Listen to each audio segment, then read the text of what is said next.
नमस्कार, स्वागत है आप सभी का 8 की बात में। मैं हूं आपके साथ अनु सिंह। खबरों की शुरुआत उस वक्त की बड़ी खबर से करेंगे। आजमगढ़ से खबर, जहां शराब कांड का आरोपी पुलिस मुठभेड़ में घायल हुआ है। 50,000 का इनामी नदीम पुलिस मुठभेड़ में घायल हो गया। जहरीली शराब कांड में फरार चल रहा था आरोपी। अहिरौला थाना क्षेत्र के फुलवारी एक्सप्रेसवे के पास की यह घटना है, जहां मुठभेड़ हुई है। घायल बदमाश माहौल शराब कांड का मुख्य आरोपी है। नदीम के घर पर ही ये शराब बनाई जाती थी। कल पुलिस ने छापा मारकर भारी मात्रा में अवैध शराब यहां से बरामद की थी। और खुर्रम नौमानी हमारे सहयोगी और ज्यादा जानकारी इस पर देंगे। खुर्रम, बताएं कि आखिर ये मुठभेड़ जब हुई, किन परिस्थितियों में हुई और पुलिस का क्या कहना है अब? देखिए, ये आपको पहले मैं बता दूं कि 2 दिन पहले माहौल में एक जहरीली शराब से 5 लोगों की मौत हुई थी। करीब 62 लोग इसमें बीमार हुए थे, जिसको लेकर के प्रशासन की काफी किरकिरी हुई थी। और इसमें कार्रवाई करते हुए कुछ अधिकारियों और कर्मचारियों को निलंबित भी किया गया था। इसके बाद से पुलिस सक्रिय हो गई कि आखिर ये शराब आ कहां से रही है और ये इस ठेके से बिकती कैसे। इस पर पुलिस ने जब शुरुआत की तो इसमें ये पता चला कि एक व्यक्ति है जो इस इलाके में दवा फैक्ट्री के आड़ में अवैध शराब बना रहा है। और पुलिस ने कल देर रात वहां छापा मारा, जहां काफी दवाएं बरामद हुई और वहां ये शराब बनाते हुए तमाम उपकरण बनाने की सामग्री मिली थी। और वह वही शराब थी जो इसमें उपयोग हुई थी। इसी के को पिन पॉइंट करते हुए मुख्य आरोपी की तलाश कर रही थी। खुद अनुराग आर्या इस चीज का नेतृत्व कर रहे थे। और देर रात जब इनको सूचना मिली कि इसका मुख्य जो आरोपी है वो। ठीक है, शुक्रिया इस पूरी जानकारी के लिए आपका। और चलिए अब आपको दिखाएंगे खबरें चुनाव जगत की।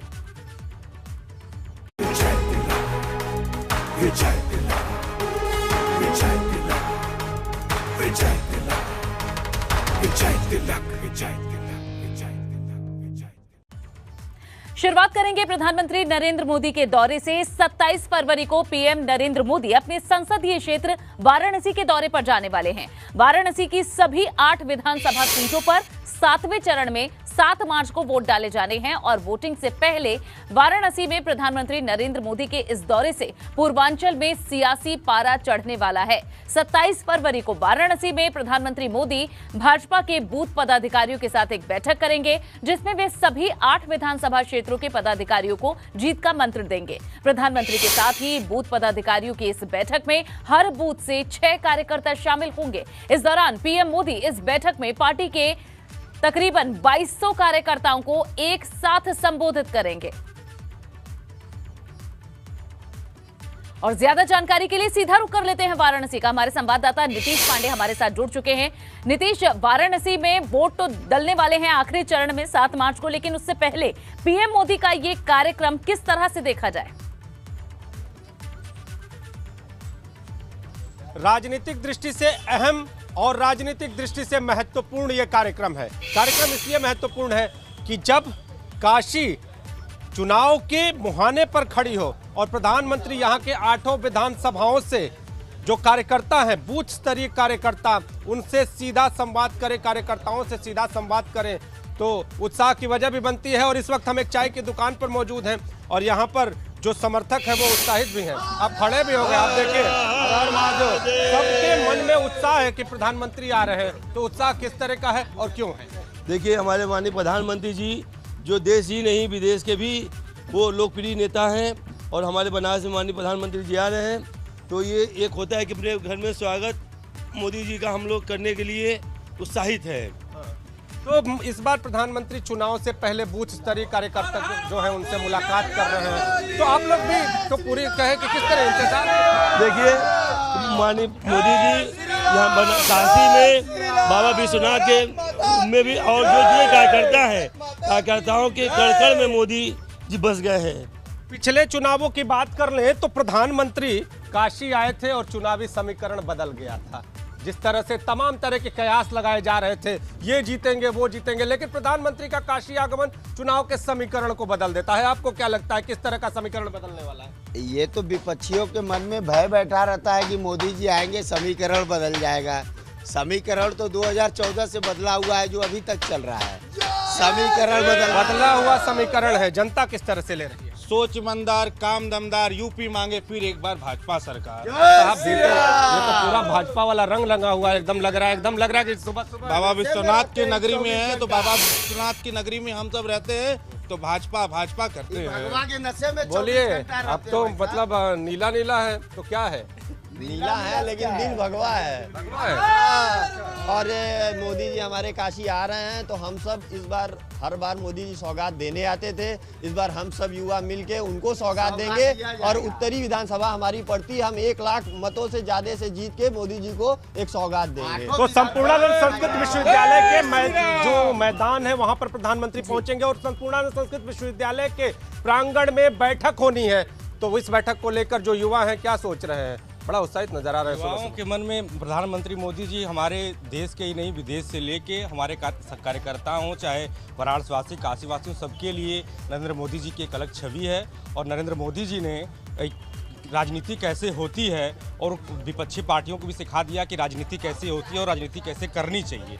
और हमारे नरेंद्र मोदी जी जैसे अयोध्या में जाने पे, श्री राम के जाने पे खुशियां मनाई जाती हैं, वैसे ही जब हमारे मोदी जी काशी में आते हैं तो एक ऐसा माहौल होता है। चीज और जानेंगे कि किस तरह का स्वागत कैसे करेंगे आप लोग? जी, उनका स्वागत हम लोग आज झंडे और बैनर के तले उनका स्वागत किया जाएगा और मोदी जी को किसी स्वागत की जरूरत नहीं है। आप क्या कह रहे हैं? देखिए, आज माननीय प्रधानमंत्री जी हमारे बनारस में आएंगे।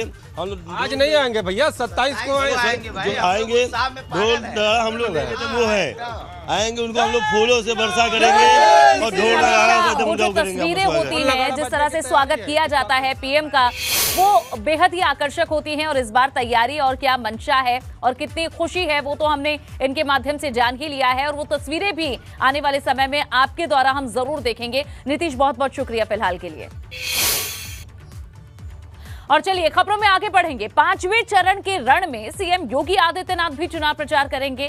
आज 4 जिलों में सीएम योगी की चुनावी रैली है।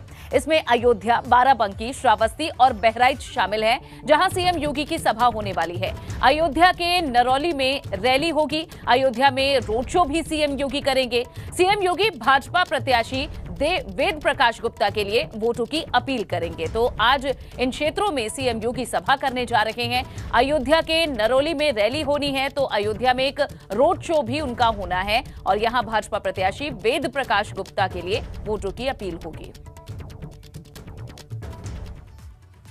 और चलिए अब योगी के राम राज्य का संकल्प क्या है ये भी जान लीजिए। अयोध्या, बाराबंकी, श्रावस्ती, बहराइच में इस दौरान प्रचार होगा। बाराबंकी के कटियारा और रामनगर में जनसभा होने जा रही है। बहराइच में भाजपा प्रत्याशी सुरेश्वर के लिए वोटों की अपील होगी। साथ ही श्रावस्ती के जिला पंचायत ग्राउंड में एक जनसभा भी होनी है।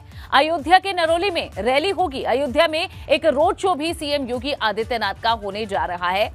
तो योगी आदित्यनाथ भी आज कई अलग अलग क्षेत्रों में मौजूद रहेंगे और आगे आने वाले चरण के लिए वोटों की अपील अपने प्रत्याशियों के लिए की जाएगी। जहां बीजेपी ने पूरी तरह से अपनी एड़ी चोटी का जोर लगाया हुआ है इस बार वही बड़ी जीत हासिल करने के लिए। और अयोध्या से ज्यादा जानकारी हमारे संवाददाता नितिन उपाध्याय देंगे। सीधा उनका रुख कर लेते हैं।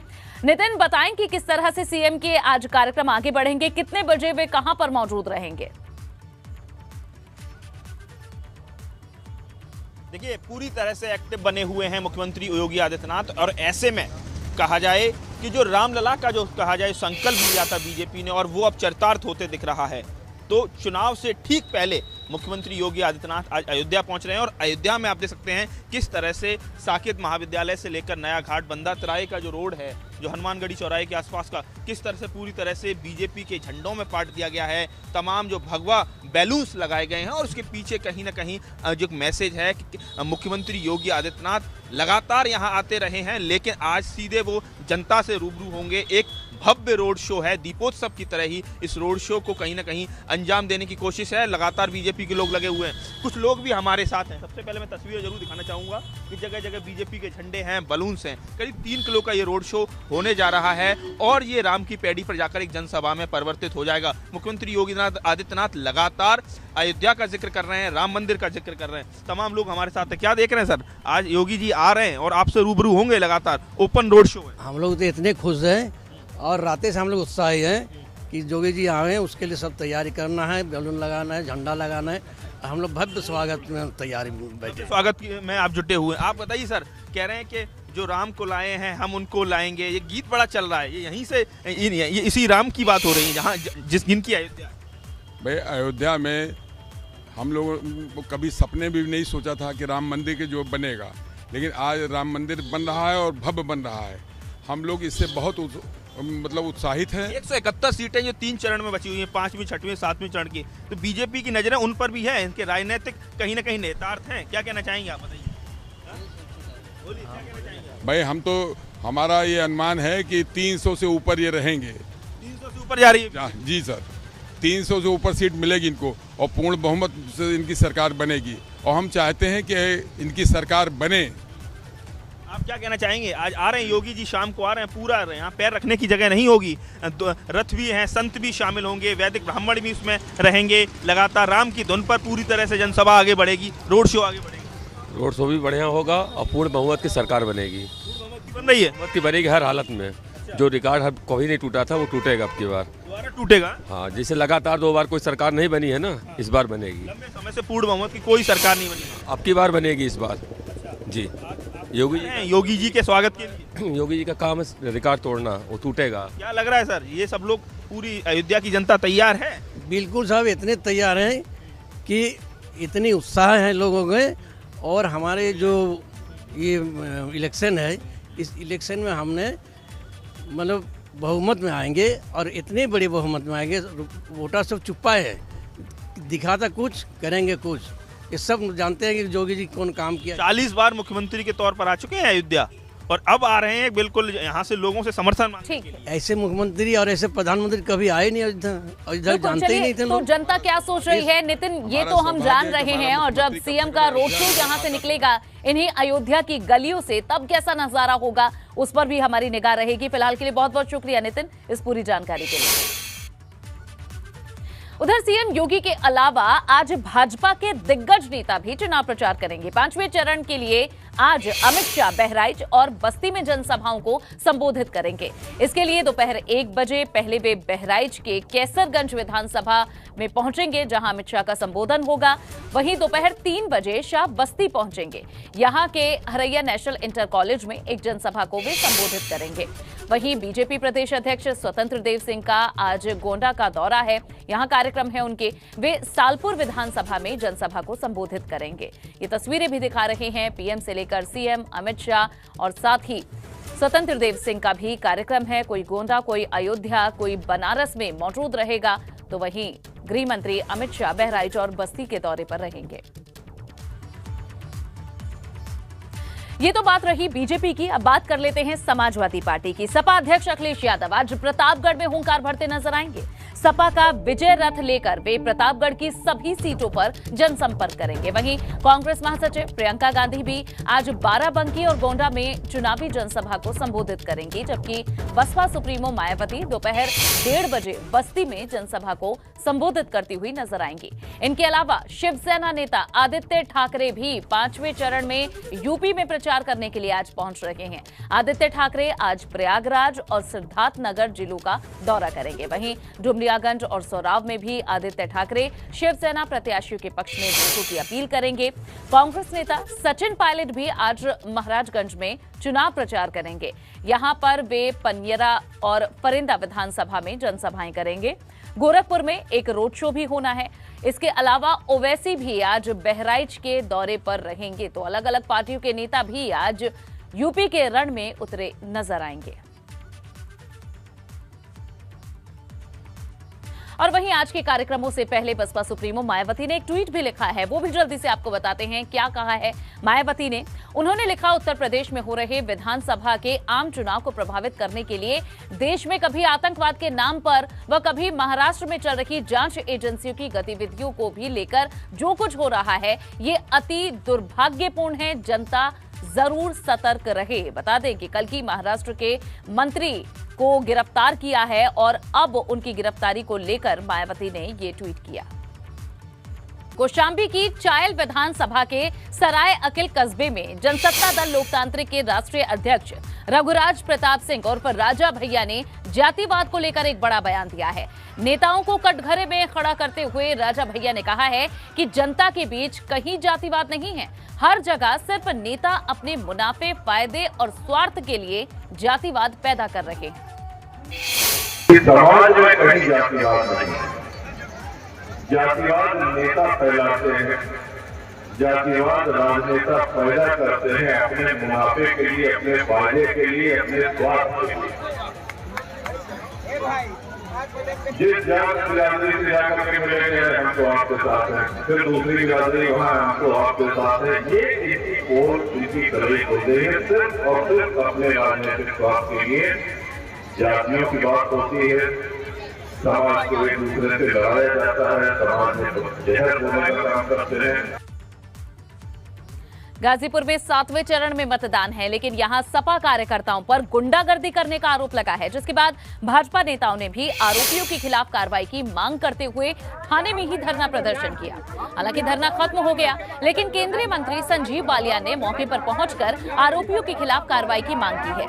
संजीव बालियान ने कहा है कि सपा यहां गुंडागर्दी पर उतर आई है। मामला जंगीपुर विधानसभा के जयंतीदासपुर गाँव का है, जहाँ भाजपा के कार्यक्रम में सपा के कुछ कार्यकर्ता पहुंचे और लोगों से मारपीट की, साथ ही महिलाओं से अभद्रता भी की गई, जिसका वीडियो अब सोशल मीडिया पर वायरल हो रहा है।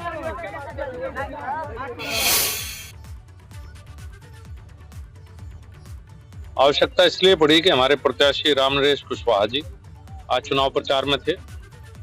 पड़ोस का एक गांव है, तो वहां पे हमारी महिला कार्यकर्ताओं के साथ, हमारे प्रत्याशी के साथ दुर्व्यवहार हुआ, बदतमीजी हुई, हाथापाई की गई और एक दबंगता का वातावरण तैयार किया जा रहा है पूरी विधानसभा के, पूरे जनपद में। अभी 4 दिन पहले ही हमारे उम्मीदवार हैं पासी जी, उनके साथ भी ऐसे ही तरह की दुर्व्यवहार की घटना हुई। एक तरह से टेरर का माहौल ये पैदा करने चाहते हैं चुनाव से पहले।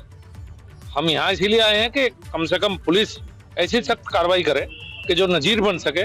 जो दबंग लोग हैं, जो दबंगता दिखाना चाहते हैं चुनाव में, इन्हें पहले ही कंट्रोल किया जाए।